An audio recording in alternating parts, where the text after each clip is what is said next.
Hey, I am editing a video, making sure to fill you in every step of the way. So here is my video, and I am ready to export it.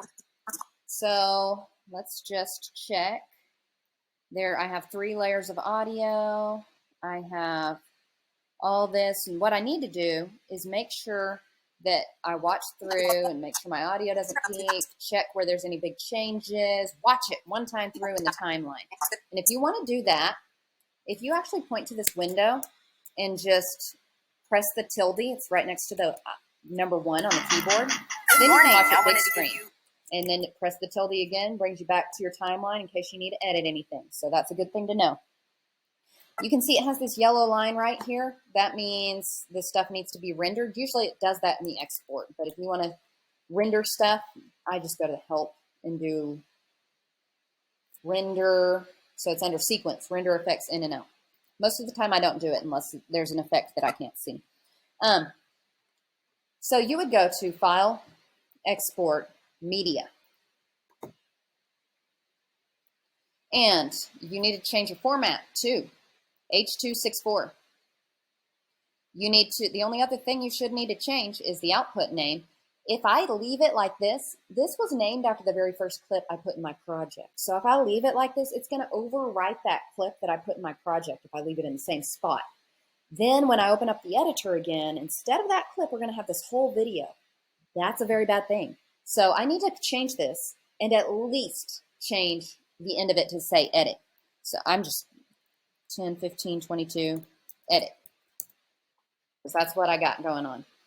Make sure you know where you're putting it. You can use that drop down to change where you're putting it. Often it wants to put it in some Adobe folder number 22. No, put it in your document so it's easy to get to.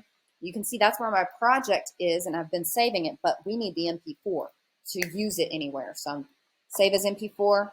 Some other things that you need to know about is you could tell it what part to export. Like say you have some other stuff at the end that you don't want to export yet. You could have it export the sequence in and out. So if I was done here, I would just hit export and we'd be good to go. If you have a lot of videos you're going to want to export and you don't want to wait on them, you could press QU or QUA, however you say it, and it will save it to export in the media encoder rather than you having to wait and export it in here. So anyway, sometimes when people try to do the export, it acts like it doesn't know what they're trying to do. So I just pressed I to mark the endpoint of my timeline right here. The same as doing this button.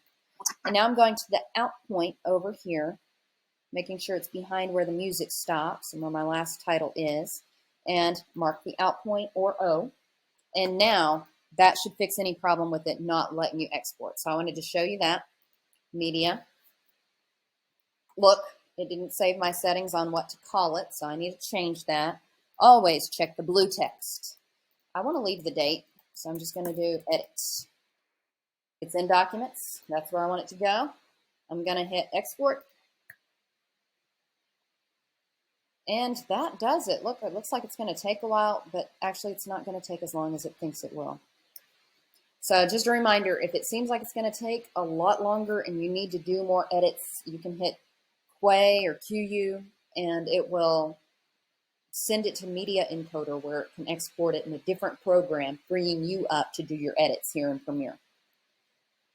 Once it's done, then I can go in my documents where I told it to export, and here is the file. It's not done yet, so if I upload it to Google Drive, it's not going to be a file that works. So you have to wait until it's done exporting before it's a full file. But now we have this, and we also have our project. You want to keep both, keep track of both. That way you're able to make edits to your project, but you also have that final export. Trying to think of anything else I need to say. I do need to show you what happens if, so where are my files are in my downloads folder. I told you, you need to have your files all together in a folder. Sometimes people don't listen and they download new things after they started their project and don't put them in that folder.